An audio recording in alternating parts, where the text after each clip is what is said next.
네, 우리 하나님의 말씀은 로마서 5장 8절의 말씀인데요.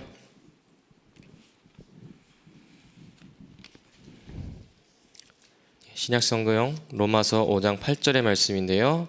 1절부터 11절까지의 말씀을 우리 다 같이 합독하도록 하겠습니다. 로마서 5장 1절부터 11절까지의 말씀입니다. 다 같이 합독하겠습니다. 그러므로 우리가 믿음으로 의롭다 하심을 받았으니 우리 주 예수 그리스도로 말미암아 하나님과 화평을 누리자. 또한 그로 말미암아 우리가 믿음으로 서 있는 이 은혜에 들어감을 얻었으며 하나님의 영광을 바라고 즐거워하느니라. 다만 이뿐 아니라 우리가 환난 중에도 즐거워하나니 이는 환난은 인내를, 인내는 연단을, 연단은 소망을 이루는 줄 알미로다. 소망이 우리를 부끄럽게 하지 아니함은 우리에게 주신 성령으로 말미암아 하나님의 사랑이 우리 마음에 부은 바 됨이니 우리가 아직 연약할 때 기약대로 그리스도께서 경건하지 않은 자를 위하여 죽으셨도다. 의인을 위하여 죽는 자가 쉽지 않고 선인을 위하여 용감히 죽는 자가 혹 있거니와 우리가 아직 죄인 되었을 때에 그리스도께서 우리를 위하여 죽으심으로 하나님께서 우리에 대한 자기의 사랑을 확증하셨느니라. 그러면 이제 우리가 그의 피로 말미암아 의롭다 하심을 받았으니 더욱 그로 말미암아 진노하심에서 구원을 받을 것이니 곧 우리가 원수 되었을 때에 그의 아들의 죽으심으로 말미암아 하나님과 화목하게 되었은즉 화목하게 된 자로서는 더욱 그의 살아나심으로 말미암아 구원을 받을 것이니라. 그뿐 아니라 이제 우리로 화목하게 하신 우리 주 예수 그리스도로 말미암아 하나님 안에서 또한 즐거워하느니라. 아멘. 영적 문제로 어려움을 겪는 학생들에게 라는 제목의 오늘 기도처의 말씀입니다. 학생들에게만 주는 말씀이 절대로 아니겠죠. 영적 문제로 어려움을 겪는 사람들에게, 영적 문제로 어려움을 겪는 성도들에게도 주는 말씀이라고 생각하시면 됩니다. 자, 우리가 읽었던 이 본문의 말씀을 보면요. 우리는 이제 요절처럼 로마서 5장 8절의 말씀을 우리가 보고 있고 암송하고 있고 믿고 있고 누리고 있는데요. 이 한 구절도 굉장히 중요하지만 이 전체적인 내용의 그 흐름과 맥락을 보면 하나님이 우리를 택하셨고 믿음으로 말미암아 하나님의 자녀가 되는 그런 귀한 축복을 줬다라는 것입니다. 우리가 읽지 않았지만 로마서 4장에 믿음의 그 조상이었던 아브라함을 부르시고 아브라함이 어떤 행위라든지 어떤 노력의 결실로 인해 가지고 구원받은 것이 아니라 하나님이 주신 약속의 그 말씀 붙잡고 하나님의 자녀가 됐다는 거예요. 상속자가 됐다라는 것이죠. 근데 그 믿음이 우리에게까지도 전달됐다라는 그 말씀입니다. 그런데 요 로마서 5장 8절 말씀도 굉장히 중요하지만 오늘 제목의 말씀처럼요. 우리가 읽었던 로마서 5장 3절 4절 하나님 자녀 됐는데도 뭐가 온다고요? 환난이 온다.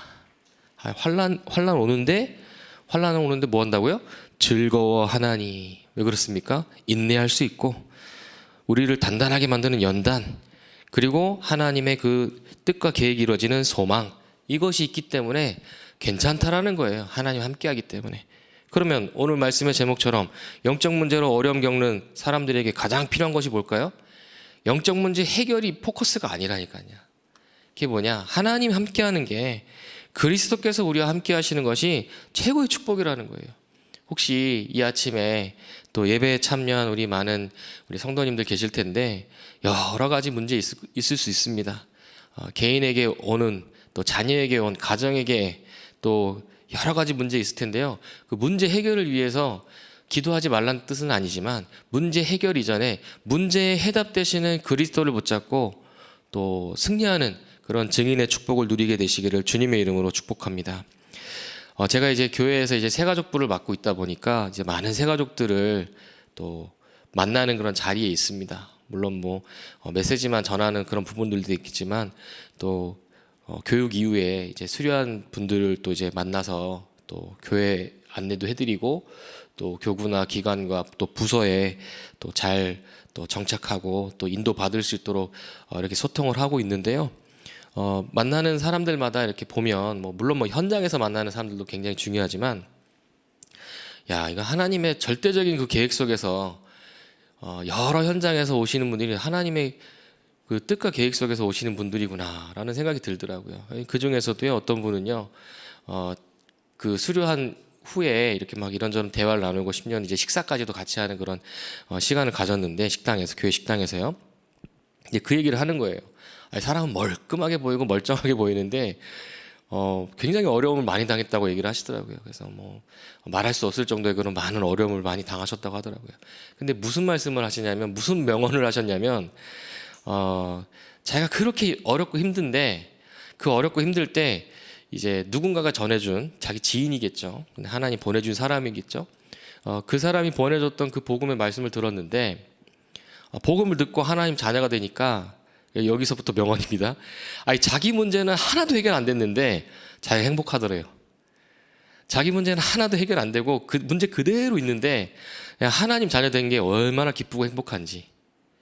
그리고 그 문제가 뭐 해결된 게 뭐 해결 완벽하게 안 됐지만 또 서서히 하나님께서 인도해 가시는 것을 보면서 얼마나 감사한지. 처음에는 뭐 교회 다닌 것도 힘들고 어렵고 뭐 여러 가지 것들이 있었지만, 아니, 복음 듣고 하나님 말씀 듣고 나서는요, 인생이 뒤바뀌었다라는 얘기를 하는데요, 제가 은혜가 되는 거 있죠. 문제 해결이 포커스가 아닙니다. 우리는 기도하고 예배드리는 이유, 뭐 많은 종교인들이 이제 종교를 또 찾는 이유가 그런 부분이겠지만, 우리는 그 문제 해결이 그 당장에 있는 그런 문제 해결이 목적이 아니라는 거예요. 하나님의 뜻과 계획은 우리가 구원받고 하나님 자녀로 살아가는 거란 말이죠. 자, 그렇다면 영적 문제가 도대체 무엇이겠습니까? 문제는 여러 가지가 되게 많아요. 가정 문제 때문에, 또 육신의 문제 때문에, 질병의 문제 때문에 여러 가지 부분이 있겠죠. 혹시 지금 이 자리에 예배 나온, 아니면 또 온라인으로 또 예배 드리고 있는 분들 가운데 질병 때문에 고생하시는 분들 계실 겁니다. 그냥 뭐 감기 때문에 고생하는 분 말고요, 정말로 어떤 큰 질병 때문에 어려움 당하는 분들이 계실 텐데요. 사실은 이 뭐 문제가 뭐냐라고 하면, 뭐 저는 잘 모르지만, 암이라는 것도, 이 질병이라는 것도 우리를 좀먹고 우리가 이 질병에 사로잡히는 게 문제인 거잖아요. 질병을 뛰어넘어 버리면 되는 것입니다. 근데 어떻게 뛰어넘을 수 있냐?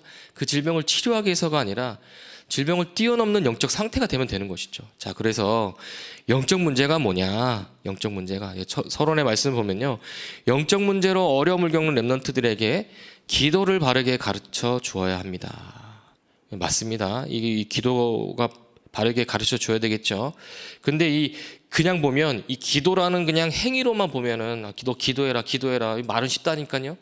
근데 뭘 기도하는 말입니까? 뭘? 근데 영적 문제 알고 그 문제에 대한 해답을 가지고 있어야 기도할 수 있다라는 거예요. 그러면 이 영적 문제가 뭡니까 도대체? 문제는 너무너무 많은데 이 영적 문제가 뭐냐 이거예요. 바로 성경에서 말하는 근본 문제를 말하는 것입니다. 성경에서 말하는 창세기 3장 4절 5절에 하나님을 떠난 문제예요. 그거로 인해 가지고 온 로마서 3장 23절에 이 죄로 인한 저주, 더 나아가서 요한복음 8장 44절에 마귀 자녀로 살아갈 수밖에 없는, 마귀의 종로로 탈 수밖에 없는 그 상태가 돼버린 것이 근본 문제고, 그게 영적 문제라는 거예요. 그래서 영적 문제는 세 가지입니다. 하나는 감춰진 문제예요. 이게 근본 문제죠. 그리고 오래된 문제예요. 그것이 이제 어떻게 됐습니까? 드러났단 말이에요. 감춰지고 오래되고 드러난 이 문제가 영적 문제고 근본 문제라는 거예요. 나는 안 그랬는데, 우리 자녀가 원래 안 그랬는데, 아니라니까요. 이거 오래된 문제입니다. 감춰진 문제입니다. 지금 드러났을 뿐입니다. 질병도, 육신의 질병도 어느 날 하루아침에 온 것처럼 보이지만요, 이게 서서히 이게 나타나는 거 아닙니까? 이 근본 문제라는 거예요. 우리 힘으로 해결할 수 없는 이 영적인 문제라는 것이죠. 그러면 이 문제 누가 해결할 수 있습니까? 우리가 해결할 수 없기 때문에 하나님께서 그 길을 열어주시고 그 모든 문제를 해결하시기 위해서, 사단의 머리를 깨뜨리기 위해서, 사단의 권세와 능력을 해방시키기 위해서 그리스도를 이 땅에 보내주시겠다라고 약속을 주셨다는 거예요. 그 그리스도께서 이 땅에 오셨다라는 거예요. 그 예수님이 바로 그리스도로 근본의 문제, 감춰지고 오래되고 드러난 그 모든 문제를 십자가 위에서 해결하셨다. 말 그대로 영적 문제로 어려움 당하는 사람들은요, 영적 해답을 누리는 그 축복, 그거 누리면 됩니다. 그것이 기도라는 거예요. 그것이 기도라는 거예요. 그것이 기도입니다. 해답을 누리는 것이 기도예요. 해답을 누리는 거. 하나님이 우리에게 주신 그 오직, 하나님이 우리에게 주신 그 유일한, 하나님이 우리에게 주신 재창조의 그 방법 되시는 그리스도를 누리는 거예요. 그게 기도라는 것이죠. 자, 그러면 이제 서두에 나와 있는 첫째, 오직 기도로, 기도 하나로 모든 것이 다 이루어지고 바꾸는 일이 일어납니다. 그러세요. 이게 뭐죠? 그냥 기도가 아니라니까요. 해답을 가진 자의 기도예요. 해답을 가진 자. 해답을 가지고 있어야 바꿔지는 거예요. 바꿔지는 거. 특별히 내 영혼 속에 성삼위 하나님의 역사가, 내 생각과 내 마음에 하나님의 보좌의 축복이 임하게 되는 것이죠. 그러면 내 삶 속에 시대를 살리는 능력이 임하기 때문입니다. 그랬어요. 해답을 가진 자의 기도가 이렇게 능력이 있다니까요. 자, 그러면 둘째, 기도가 삶의 현장으로 연결되어 누리는 일이 벌어집니다. 그전에는 잘 몰랐다가, 그전에는 예배 드리는 거 되게 의미 없게 생각했다가, 이 해답을 가진 자의 그 축복 속으로 들어가면 이 축복이 어디로 연결돼요? 삶의 현장으로 연결된다는 거예요. 삶의 현장으로. 그러면 앞서 얘기했던 성삼위 하나님의 역사, 보호자의 축복, 시대 살리는 그 능력이 393입니다. 이것 가지고 현장에서 뭐 하라고요? 평안을 누려라. 그리고 의미를 찾고 집중의 비밀을 누리면 되는 것이다 라고 했어요. 자, 그러면 동시에 영적 소통이 일어나고 하나님이 주신 능력을 누리고 치유가, 근본의 치유, 보호자의 축복, 시공간을 초월하는 그 기도가 연결되어지는 것이죠. 이때부터 나의 과거가 지금 응답으로 다가올 수밖에 없다는 거예요. 그래서 오늘의 축복과 미래의 응답을 지금 기도로 누리게 되는 것입니다. 그래서 이것이 결과를 누리는 기도라고 하는데요. 이게 좀 어려운 단어일 수도 있습니다. 우리가 읽었던 이 본문의 말씀을 보세요. 로마서 5장 1절에서 11절 말씀 보면 결국의 결론은 뭐예요? 주 예수 그리스도로 말미암아 하나님 안에서 또한 즐거워하느니라. 즐거워하느니라. 복음 안에 있으면 환난이 와도 상관없고, 그렇죠?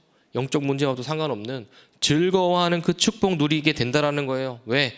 살아계신 하나님께서 나와 함께 하시니까요.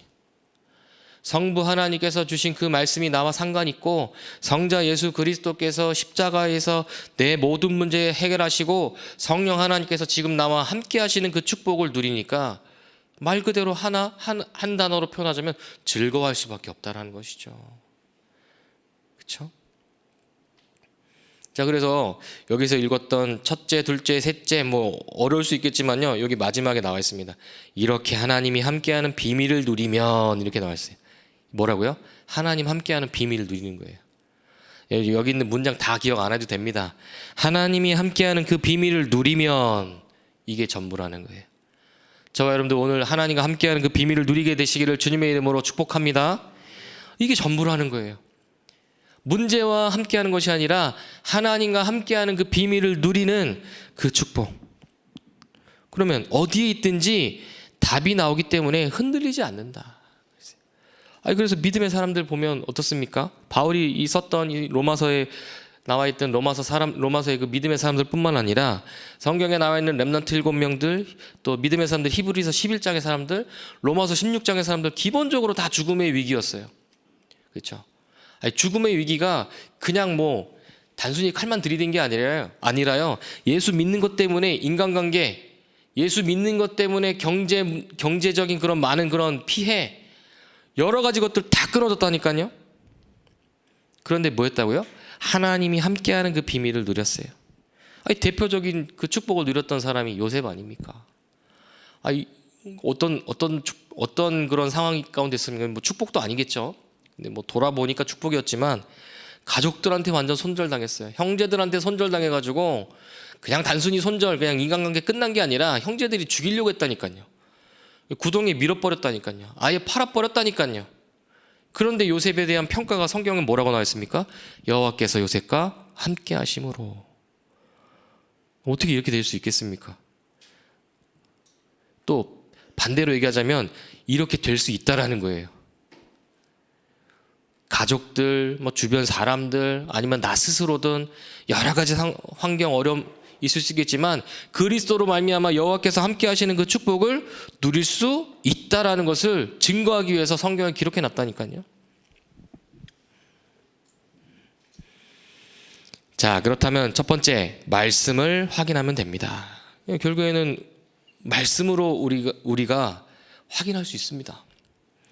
자, 그래서 여기 나와 있듯이 원래 인간 하나님의 형상을 가진 존재라고 했어요. 그렇죠? 창세기 1장 27절에 모든 사람을 하나님의 형상으로 만들었다 이거죠. 그런데 이것을 창세기 3장 6장 11장의 그 사건을 통해서 완전히 빼앗겨 버렸다. 완전히 빼앗겨 버렸다. 하나님을 떠나버렸고 하나님 없는 그 빈 공간에 하나님 아닌 다른 것을 채운 것이 창세기 6장 11장 아닙니까? 그러니까 내가 주인 된 것처럼 보이지만 창세기 6장에 네피림 사단이 주인 되어버리고, 내가 잘 살고 내가 성공한 것처럼 보이지만 무너질 수밖에 없는 바벨탑이라는 것이 창세기 11장 사건 아니겠습니까? 이렇게 사는데 이미 불신자 6가지 상태, 완전히 매여가지고요, 아까 서두에도 말씀드렸던 감춰지고 오래된 문제 속에 완전히 매여버리는 거예요. 자, 그래서 하나님께서 그리스도를 보내시기로 작정하셨다 그랬어요. 작정하셨다. 그래서 그리스도를 믿고 영접하면 하나님의 자녀가 되는 것입니다. 하나님의 자녀가 되는 것. 이 축복이 저와 여러분들에게 또 현장에 필요한 줄 믿습니다. 오늘 특별히 현장을 두고 기도하시는 우리 많은 전도자분들도 계실 텐데요. 결국 우리가 봐야 될 사람들은 어떤 사람이겠습니까? 이런 문제 가운데 있는 사람이거든요. 영적인 문제로 어려움 당하고 있는 사람, 그리스도가 필요한 사람이 하나님께서 우리를 만나게 하실 텐데요. 우리가 이 해답을 갖고 있으면 이것을 누리는 건 쉽고 이것을 전달하는 건 더 쉬운 거 아니겠습니까? 자, 그래서 두 번째입니다. 누가복음 2장 52절의 말씀, 예수님의 성장 모습이죠. 그래서 예수는 키가 자라고 지혜가 자라고 사람 앞에서 하나님 앞에서 사랑스러워 가시더라. 이 렘넌트가 받아야 될 축복, 성도들이 받아야 될 축복이 이거라는 거예요. 네. 요즘 말로 또 그런 거 있잖아요. 꼰대란 얘기 하지 않습니까? 저번에도 한번 이 자리에서 말씀드렸지만 왜 영적 꼰대 되기 쉽거든요, 사실은요. 제가 보면서요, 저도 이제 목회자가 되고 목사 안수를 받고 또 교회에서 또 중요한 또 축복의 그런 기회를 주셔가지고 또 교구를 섬기고 또 교회학교도 섬겼었고 또 교구를 섬기는 그런 많은 성도님들을 보면서요, 또 현장에서 또 만나게 되는 그런 많은 사람들을 보면서요, 뭘 느끼게 되냐, 30년 40년 그 훈련받은 부분들, 그 횟수로 따지면 저도 30년 40년이거든요. 근데 저를 보더라도 진짜 안 바뀐다, 돌아가기 쉽다. 어디로요? 원래 자리로. 아예 결단하셔야 됩니다. 어떻게 해요? 내가 30년 40년 훈련받고 다 끝났다 말고요, 주님 오시는 그날까지 내가 훈련받겠다, 주님 오시는 그날까지 일심전심 지속하겠다. 이거 안 하면요, 복음 조금만 안 들어도요, 우리 금방 돌아갑니다. 어디로요? 종교로, 율법으로 돌아간다니까요. 돌아가 버릴 수밖에 없어요.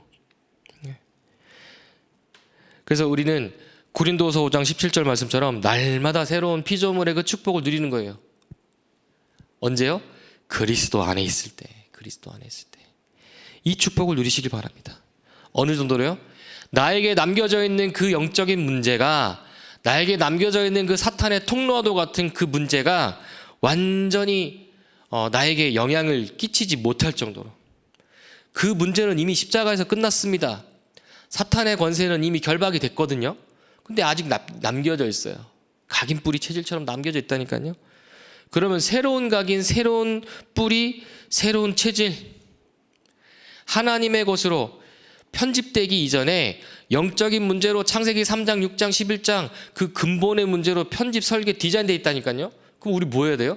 끊임없이 하나님이 주신 해답 되시는 그리스도로 재편집, 재설계, 재디자인 돼야 된다는 거예요. 그 방법이 바로 말씀이고 그 방법이 바로 예배라는 겁니다. 그 축복을 누리게 되시기를 주님의 이름으로 축복합니다.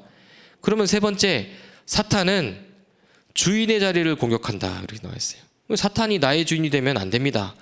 자꾸만 다른 것과 틀린 것을 하게 돼서 망하게 만들기 때문입니다. 그래서 그리스도가 나의 주인이 되어야 됩니다. 맞습니다. 이 축복 우리가 누려야 되는 것이죠. 자, 그래서 렘넌트는 서밋의 시간을 가져야 된다. 서밋의 시간. 우리가 세상 서밋 될 수 없지만 어떤 서밋 될 수 있다고요? 영적 서밋 될 수 있습니다. 영적 서밋. 그래서 영적으로 우리에게 주신 해답을 붙잡는 시간, 해답을 우리의 생각과 마음속에 두는 시간, 이 시간이 영적 서밋의 시간이라는 거예요. 그럼 낮 시간에 이 해답을 갖고 기도 안에서 공부하고 또 일을 하는 이 시간이 기능 서밋의 시간이 되는 거예요. 그러면 밤에는 이 하나님이 주신 이 축복을 확인하고 응답과 해답과 정답을 정리하는 작품을 만드는 문화 서밋의 시간을 누리게 되는 것이다 라고 했어요. 자, 그렇다면 결론입니다. 정확한 언약 붙잡으면 새로운 시작을 할 수 있습니다. 왜 그렇습니까? 하나님은 언약의 하나님이시기 때문입니다. 하나님은 아담과 하와에게도 언약을 주셨어요. 그러니까 사단이 공격한 게 뭐죠? 그 언약을 놓치게 만들었단 말이죠. 그런데 하나님께서 그리스도를 이 땅에 보내주셔서 언약을 회복시키셨습니다. 하나님과의 관계를 회복시켰어요. 하나님이 제자들과 렘넌트들을 불러서 전달한 것이 무엇이냐? 하나님의 말씀, 그 언약이란 말이에요. 그러면 우리가 해야 될 것은 뭐죠? 예배를 통해서, 기도를 통해서 우리가 증인이 되는 것도 마찬가지 아니겠습니까? 정확한 언약 붙잡는 거예요. 내 상황과 현실, 영적 문제 붙잡는 것이 아니라 정확한 언약 붙잡는 거예요. 그러면 첫 번째, 이 언약 붙잡을 때 어떤 일이 벌어져요? 내 안에 성전, 나를 하나님의 성전으로, 나를 하나님의 망대로 세워지게 되는 것이죠. 그럼 두 번째, 그 성전 위에 보좌의 축복. 보좌의 축복이 임하게 되는 거예요. 하나님의 능력. 그러면 세 번째, 내가 망대로 세워지고 하나님의 축복이 임하면 어떻게 돼요?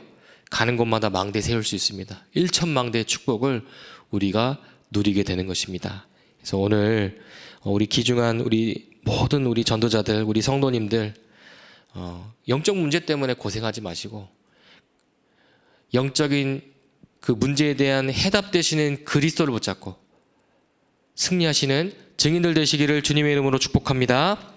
하나님 감사합니다. 오늘도 해답 되시는 그리스도 붙잡고 하루를 시작하게 하심을 감사를 드립니다.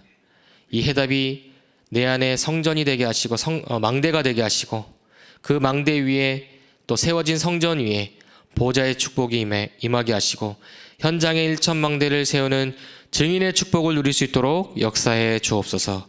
끊임없이 우리를 공격하는 그 영적인 문제, 끊임없이 우리를 공격하는 그 사탄의 통로가 권세 있는 주 예수 그리스도 이름 앞에 완전히 무너지고 결박되게 하여 주옵소서. 지금도 살아계셔서 우리와 함께 하시는 예수 그리스도 이름으로 기도합니다. 아멘.